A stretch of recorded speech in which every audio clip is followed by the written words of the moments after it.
Hey everyone, welcome back. This is Lucid. We're hopping back into our game with Lemuria. The game is Lord of the Flies, and it is turn 47, which puts us, I believe, in late winter. Late winter. So, to catch you all up from last episode we had a big battle with Midgard, which I had a good chance of winning, but he brought significantly more mages than me to the fight, and I had kind of misplaced my very low HP pretender who happened to die. So that was really not good. So I'm going to go ahead and go through this turn, and then I'll talk about diplomacy, because that was a big thing that happened this turn. So, Voice of Aspu, we found 3 sites. Holy shit. So this is one of my former provinces, but also one of Midgard's. And he did not site search it for water. But we just didn't. We found 4 gems. We found a water, an air and a water, and a water. So that's pretty sick. And then we also found a deep crevasse. And that is here, so that gives us yet another earth income. And earth is definitely something we can use. Largely for empowering, but for other things also. So we are always happy to get more. There was a battle here. I was just pinging him. Which actually I think may have been a mistake. He took this back. We took this back. So, as you can see, whenever you're seeing provinces exchange without fighting any PD, usually there was a diplomatic agreement, and there was. So, let's talk through that. The diplomatic agreement we came to. Now, normally you lose a big battle like this, and you're not going to be able to negotiate strong terms. I was trying to get both of these to stay mine as a term of peace. If I had won this, I would have kept the whole island. But I lost, so I had negotiated to keep the throne, which I really wanted this site because it has the cornerstone, which is Earth 4. But yeah, I don't have that. So, why did I peace? So, he's kind of big, but I've really disrupted his research by fighting with him so much, so he's not really a big threat, or as big of a threat. Ryla is kind of a bigger threat, and Agarth is probably equal. Ryla is probably the biggest threat in the game right now. So, and especially, he's probably not terribly far away from having mass enslave, which I'm not very excited about. And then he can potentially also cast undead mastery. So, not excited about any of that. And I'm definitely not going to win in the research war. So I need to get bigger. And having lost this to... Now, he had to commit a huge number of mages for a few turns dancing around with me. So it was an expensive war for him. He still lost a fair amount, a few $1,000s worth of stuff. I mean, it was a decisive win, but he doesn't want it to keep going. So I was able to still negotiate and keep this. And I have basically decided that I'm going to attack Caelum. And he's going to take this from Caelum. Caelum has been a longtime ally. So I'm going to give him a heads up. I'm sending him some air gems right now just because he needs it to put up Gale Gate, which I'm fine with him doing. But basically, while we have been allies, very loyal allies, we have not been very productive allies. He has kind of failed on his end to keep much, and I have failed less, but I've still kind of failed to take anything from Midgard in a permanent way. So I'm going to try to eat Caelum, because we're both too small to make it into late game against these big guys, especially Ryla. So basically only one of us is going to make it. So in a turn or two, I'm going to send him a message saying, hey buddy, we're about to fight. Now, we don't have a nap that's still in effect, though we've still been coordinating attacks and such. Our nap has expired, but I'll still give him a heads up, because I don't really like backstabbing the shit out of my allies, so... And I'm not going to lose that much. I think I'm going to kind of womp on Caelum. Caelum is a hard counter to Lemuria early, but once I have all my spells and stuff up, like Darkness and other things, it's like the fact that he has magic weapons isn't going to make a huge difference. Because in some ways I counter some of his stuff, like traditionally Caelum would put up Fog Warriors, but Fog Warriors doesn't do shit against ghosts. So, yeah. Anyway, and yeah. if I was able to almost beat Midgard, who's twice as big as Caelum and probably a better player, I shouldn't have too much trouble. So that is the plan. The other thing is I have been told by Midgard that Utgard is probably going to put up Astral Corruption, which will be annoying for me, but it's not going to debilitate me. And we'll talk about more of that in later episodes. So that's basically it. We're going to be preparing to attack Caelum. What that means is... Do I have any... We're researching... Gnome lore. Trying to see if there's anything particularly interesting to talk about this turn. No, not really. In terms of research targets, we're going to hit Alteration 6, which is going to give us Darkness. This is what I want to have before I fight Caelum, because if he has magic weapons, if they're high attack, they're going to be painful, but in Darkness, they're much less effective. So that is going to be a key for my Caelum war, so I will have that in 2 turns, which is when I will coordinate to attack him. And after that, we're going to run up Conjuration to go for Well of Misery. There's a few other kind of cool things I can get along the way. One is Manifestation, which I can cast. I can do Wraithlords, which are not great, but they make better super combatant chassis than your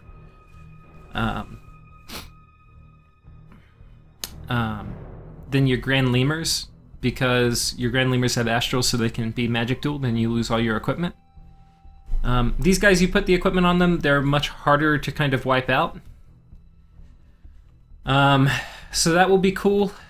There's some other things we get. Nature, I'm going to get Living Castle, which will allow me to put castles in the ocean, which will spawn, I believe, free spawn. So that will be kind of cool. And then I'll also get like Awaken Ivy King, which I can potentially cast. Yeah. So that is this turn. That's, what, turn 47? We're going to kind of speed up because we're in a tiny little lull after this Midgard battle before we go to fight Caelum. Oh, I think he tried to attack something and I left 1 PD. That's what this message was about. We cast Gnome Lore. Okay, we found Garden of Pearls. That's really good. It's an Astral 2 site. Astral is going to be pretty important for us. Our Astral income has been kind of shit, so finding this is quite nice. We've site searched Astral, as you can see, but we haven't found much. And Astral is going to be pretty damn important to our late game. So that's good. A few battles.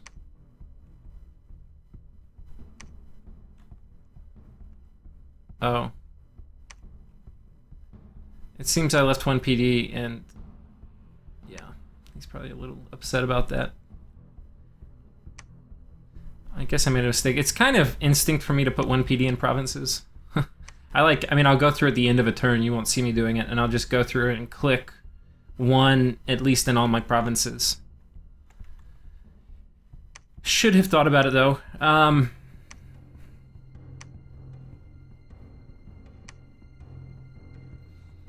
Okay. And the other thing is, so we have this, we're building a fortress here. This has long been unforted because it's been so near the battlefront with Midgard, but the second we made peace, or actually a little before, when I was putting a ton of pressure up here, I knew it was unlikely he was going to attack down here, because he's probably pooling his mages. So anyway, I started fortress construction. It's done. We're going up to a 2nd level fort, which will be good. This is actually a much better fort than this one, because it's on a corner, it neighbors all these other provinces, which I don't control. Which means I have shitty Dominion getting pushed in here all the time, so I have to keep Preachers in it to keep the Dominion up. And it'll fluctuate, but it's never going to get up to like 8.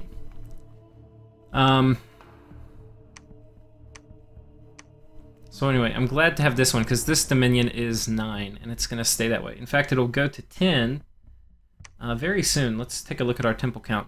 We're at 14. When we get up to 15, we're going to get our last death gem per month. We'll be up to 10 death gems per month, and our Dominion strength will hop up to 10. So we're 1 temple away, and that temple will be here. We're building this one. It'll be up in 2 months. We've started immediate construction on this one. We started that last turn, I believe. And so we're going to get these up. We have a nap. Otherwise, there was no point to Midgard and I like dividing this up and making peace. We're going to have a short-term nap, 12 turns. So it's a nap 3 for 12 turns. Those are kind of my favorite naps to do. So we're going to do that, and yeah, hopefully that works for us. And then, what else?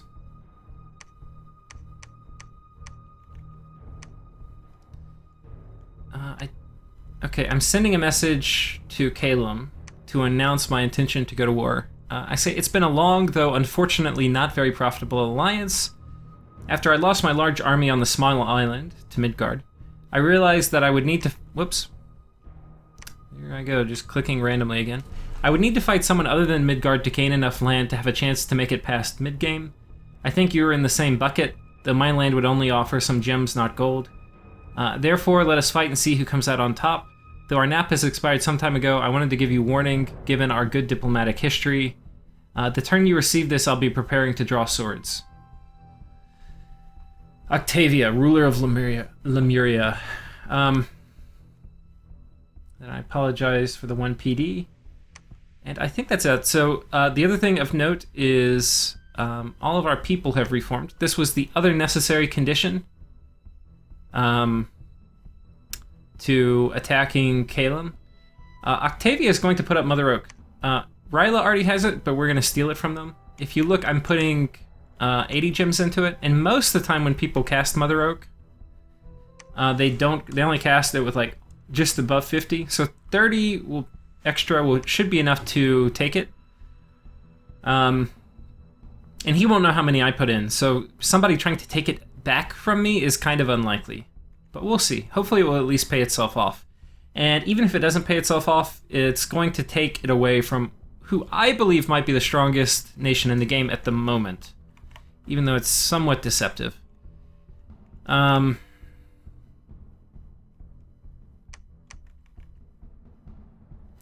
continuing to cast Auspex. We're getting another Grand Lemur. I'm trying to think if there's anything else. I don't think so. In terms of preparation for this war, this palisade is not up. I wanted to have this palisade up, so I'm going to commit some forces to defending it from raiding, because if Caelum has a scout, they will definitely try to get this from me, and it would not be very hard for them to do. So that is going to be an important objective. Meanwhile, we're going to start pooling some of our dudes here. Octavia is going to be another turn because she's got to cast Mother Oak before she runs out. But she will run out.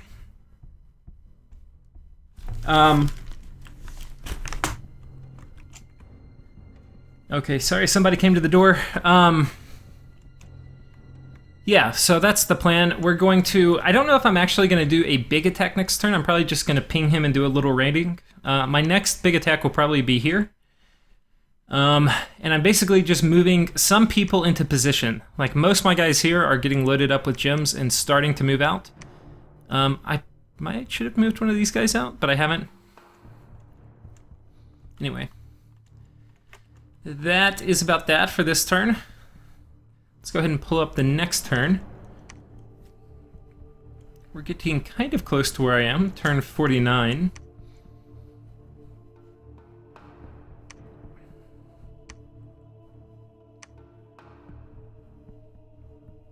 So a message from Midgard. I assume that 1 PD was accidental, no harm, no foul, said the fox. Okay, we've also empowered these guys. This is something I should have done a long time ago. I empowered this guy in Earth, and now he's got a very special little script. He's going to do Stone Skin, which, for those of you who don't know, natural protection stacks with your base protection. So here's your armor value, and here's your natural protection. So Stone Skin is going to change this 8 to 15, which will bump my total protection probably up to like 26, 27. Some rough math you can do is if you take the armor value, right, which is, in this case, let's say 18 or 19, you take it, and then you take half, you take the full value of the highest one, and you take half of the smaller one. So like 18 plus half of that is 4, so 18 plus 4 is 22. This is not the true math, this is like a heuristic. It's a close approximation to what the actual math is, so it's not going to be always right. But anyway, so with 15, half of 15 is 7. So 7 plus 18 will be like 25. So it'll be like 25, 26 with Stone Skin on. So anyway, he'll be doing Stone Skin, then Soul Vortex, then Temper Flesh, and that will make him just about unkillable. He can still die to Soul Slay and stuff like that, but yeah. He'll be pretty strong. So he's going to come just clear out the PD here. And there's a good thing about doing moves like this. If I move somebody that I know is going to be able to clear out PD, he's going to be then in a weird situation. Does he send an army out that's designed to kill this guy to defend? Or does he like move an entire army that could kill whatever there? Now, if he only moves an army that could kill this guy, then he's going to be in trouble because I could potentially move an army here next turn and replace this guy. So anyway, I'm going to start playing some serious mind games here. The other nice thing about this is I've got a much bigger front of war with Caelum, and then once I start raiding, I'll have an even bigger one. It will be very difficult for him to predict my moves. Okay, we cast Mother Oak successfully. That's really important. That means we stole it successfully from Ryla. Cast Voice of Aspu. Gnome Lord did not find anything. Auspex did not find anything. Okay, we found a Grove of Fertility. One more Nature. Where was that? Okay, that was here. So that's nice. This is a pretty damn good province for not being like a special kind of just a normal Plains province. Probably that actually may be my most valuable province. Yeah. I get 1, 5, 6, 7, 8. I get 8 gems from this province. It's better than a cap in some ways. I got some air gems. I had a temple destroyed, so that sucks. So my temple was destroyed here. I'm gonna need to rebuild that. One of the reasons I don't know if that's from I don't think there's an event that will actually do that, though. That would be funny. Yeah. It's actually happened to me a few times this game, and I took luck scale, so I'm kind of like, what the hell? But I need to rebuild it. Not only do I want to have a temple here to get my dominion up in my fort, but I do... I also am going to build a temple here, hopefully in 1 or 2 turns, and that will push me up this little threshold. I was at 14 temples, but this knocked me down to 13. I need to get to 15 to get my Dominion strength up to 10. And it'll give me another death gem per turn. So I need to do that. So here's the rating. We're sending this guy here. I actually really just want this guy to die. He lost an arm, which is a pretty damn annoying affliction. So I'm kind of hoping he dies, but whatever, we're gonna raid. Once you have Soul Vortex, these guys are pretty damn hard to kill. Yeah. This guy's gonna raid here, and that's basically it for the raiding. Basically it. And we're basically getting ready to launch our main attack, probably on top of this guy. I'm gonna move him out next turn, and then we'll attack with my big army. So we'll see how that goes.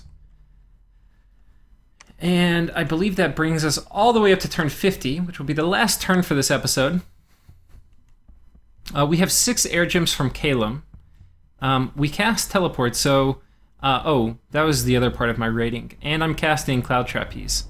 So, we'll watch these battles real quick, but so you saw me attack with 2 dudes. I attacked with 2 others through magic phase attacks.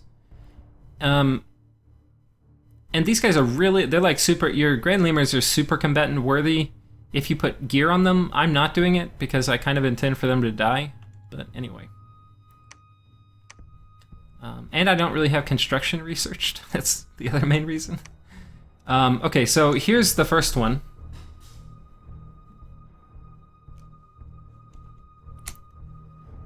Okay, so here we have a Grand Lemur, and I think this is my Astral one. So anyway, she's basically going to do Invulnerability, Soul Vortex, Astral Shield, and then Skeletal Body. She probably could have given herself Magic Resistance too. And I don't think I blessed her, so the people she kills are not going to become soulless, but she does have Fear, which will allow them to rout, so she doesn't have to kill that many. So that was effective. The thing is, if there aren't flyers with magic weapons in the province, my Grand Lemurs are going to be very good at raiding. But if there are flyers with magic weapons, then they can tend to get popped before they get all buffed up. And, like, they have no protection, really. Well, this one does, because she can Stone Skin, but...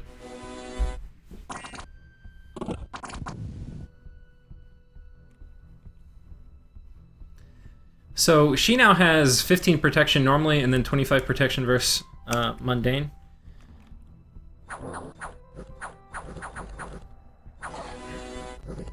And fatigue is going down. Yeah, it's already all gone thanks to Soul Vortex. And there we go. So we have some effective rating there. Here we can see Caelum is attacking us. This is in the Swamp Province, which actually is the one I just found a maze in, so unfortunately I'm not going to be able to keep that, I don't think. Yeah. Wrecked. He wrecked that one, PD. We're moving this guy to attack here, and we see he only has PD. This should not be a problem. I'm going to speed through this. Now, this guy, because he has high normal protection, it's 22 versus mundane non-magic attacks. It's 32, which is ridiculous. That's thanks to invulnerability. So, yeah. Normal weapons are not going to hurt him at all.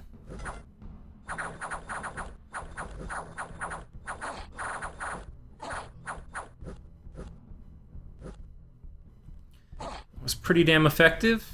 And then here, we have Itimu. He's going on top of their capital, so we'll see what they have in here. Okay, they have flyers, and I sent Itimu because I know he can probably handle an alpha assault. Like here, that was their lance charge, and you can see it didn't really do much. And I'm going to speed that up, and he's going to chop through them. Like, he got 3 attacks for every time like their whole army went. And chop, chop, chop. Okay, so that was very effective. We had very good rating. We got a Skull Mentor too, so that was from this event. So now I'm basically going to... We're going to do the full Monty here. We're going to move everybody in here. We can see he's got a lot of these guys. The Raven Guard. I think they're stealthy, so I think he can actually sneak them into this fort to hold up the walls if he wanted to.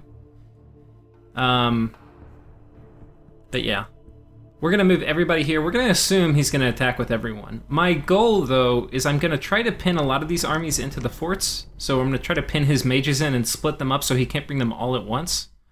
So part of that is I'm going to move Itimu here on top of this fort to try to pin in as many dudes as I can. Once he's there, we're going to try to keep at least one guy on top of all of them. He's got a lot of units. He's got 100 here.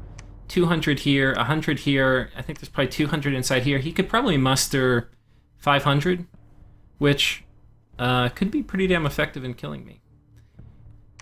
So basically the plan here, this turn, I don't know how the player kind of is going to play. I don't know if he's going to be using Cloud Trapezing Immortal Killers. You know, like, who knows what he's got. There's a ton of stuff he could do. And I don't want these guys to die. So on one hand, I would like to continue raiding with them and just have them like point blank attack. Like that would be the better raiding strategy.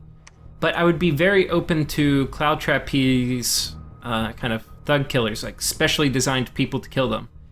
Now, newer players won't do that, but we're gonna see how he's playing. If he has those options available, he's probably gonna use them now. If he doesn't or doesn't know how to use them, then I'll know that and I'll probably be more greedy in my rating after this. But by sneaking them out and not directly attacking, I will dodge any of the stuff he has planning. Like if I were doing this for his mid-guard, I would definitely do it because I know this player is probably at the level where I'd expect it. But anyway, with this guy, we'll give the benefit of the doubt. Some important things. Graveyard of the Damned here, 2 death gems and 1 death gem. So this is a 3 death gem site. I definitely want this. In conjunction, it's got Throne of the Night, which is not useful to me, except it's useful that I don't give it to anyone else. Because I'm not very excited about blessed units getting night vision. Especially Midgard, because his glamour dudes are going to get wrecked by... I don't think they have it, but they're going to get wrecked by darkness, which I now have. But that will not work for me if he has this throne, which I'm not really at risk of him getting it now, but I don't want him to. Meanwhile, this guy's going to move up here and attack. I I'm still putting up a palisade here, so I'm expecting he may move if he has a good scout network to take this, and I do not want that. So we're going to be sending in enough people to drop darkness and then some chaff, which is not a very strong army, but it should be able to deal with these Spirehorn warriors. And I've got 10 PD, which is a bit high for me. Not really, but anyway. 1 more month, so if I can hold them off here, then I'm not really worried about it. Well, I'm a little worried because there's a huge army still on my border, but anyway. Meanwhile, yeah, so let's take a look at this setup I have. And this will be basically the bait trailer for our next episode. We have a big army. It's about 700 units, I think. And most of them are in skirmish formation. It makes them a little less vulnerable to evocation. I'm bringing these guys, which I've kind of been recruiting all game, and you haven't really seen me use. And that is because I am going to be putting darkness up. Darkness makes these guys so much better. So much better. Not only do they get dark power, which is going to give them 2 strength, 2 attack, and 2 defense, but it's going to reduce the attack and defense of everyone else. So they're going to be almost, combined with the fact they're ethereal, they're going to be almost impossible to hit, even if the other person has magic weapons. Like, magic weapons, they're still going to miss, like, 8 times out of 10. Once I have darkness up. If they don't have magic weapons, you can basically forget about it. Like, you're not going to hit them. They're not going to do a ton of damage, but anyway, they're going to do pretty good. They still will kind of fall to evocations, but evocations are going to be much less accurate with darkness up. And I don't believe, am I putting mist up? I'm bringing an earth mage. Okay, so I'm going to be putting Arrowfend, which will only be helpful if I do it in conjunction with Rain of Stones, but at this time I didn't have earth gems. This guy is not in a lab, so I couldn't give them to him. So I'm going to have to shuffle some earth gems out there. But Arrowfend, I think helps against Rain of Stones, but I'm not totally sure. I think it does. We're going to put it up anyway. And also, this should help, I think, against Rain of Stones. Though I probably should test this. I really should test it. I do have this dude right here who doesn't have Power of the Spheres, but he's going to try to cast Stygian Rain anyway. Yeah. Anyway, we're going to be moving all this stuff in here. Hopefully it works. Wailing Winds is coming up. Darkness. Anything else? Rigor Mortis.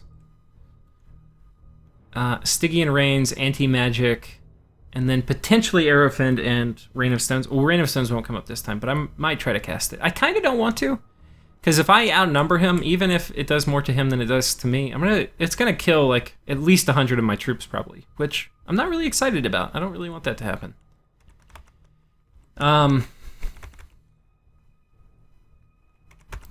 So that is basically it for this turn, and ergo, it is the end for this episode.